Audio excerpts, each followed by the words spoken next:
கண்டராமாணிக்கம் மாணிக்க நாச்சியம்மன் கோயில் சித்திரை திருவிழா தேரோட்டம் வெகு விமர்சையாக நடைபெற்றது. சிவகங்கை மாவட்டம் திருப்பத்தூர் அருகே உள்ள கண்டராமாணிக்கம் மாணிக்க நாச்சியம்மன் கோயில் சித்திரை திருவிழா தேரோட்டம் நேற்று வெகு விமர்சையாக நடைபெற்றது. இக்கோயிலில் சித்திரை திருவிழா கடந்த ஏப்ரல் 16ஆம் தேதி காப்பு கட்டுதலுடன் துவங்கியது. தொடர்ந்து நேற்று இரவு பூதகி வாகனத்தில் அம்மன் திருவீதி உலா நடந்தது. தொடர்ந்து தினசரி காலை பல அலங்காரங்களில் அம்பாள் பவனியும், இரவு வாகனங்களில் அம்மன் திருவீதி உலாவும் நடந்து வருகிறது.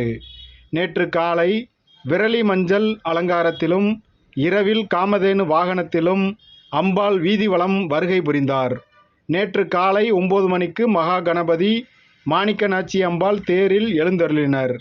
மாலை 4:30 மணிக்கு குழந்தைக்கு தொட்டில் கட்டும் நிகழ்ச்சி நடைபெற்றது. மாலை 6 மணிக்கு தேர்வடம் பிடித்து தெற்குப்பட்டு சென்றனர். ஏப்ரல் 24 அன்று காலை 9 மணிக்கு மூலஸ்தானத்திற்கு பால்குடம் எடுத்தல், மாலை 6 மணிக்கு தேர் திரும்புதலும், இரவு 7 மணிக்கு பன்னீர் திருவிழாவும் நடைபெறும். ஏப்ரல் 25 காலை 9 மணிக்கு தீர்த்தவாரி மஞ்சு விரட்டும், இரவு 10:30 மணிக்கு பூப்பல்லக்கில் அம்மன் பவனியும் விழா நிறைவடையும். நடப்பு காரியஸ்தர் வே. முரளி நிகழ்ச்சி ஏற்பாடுகளை செய்திருந்தார்.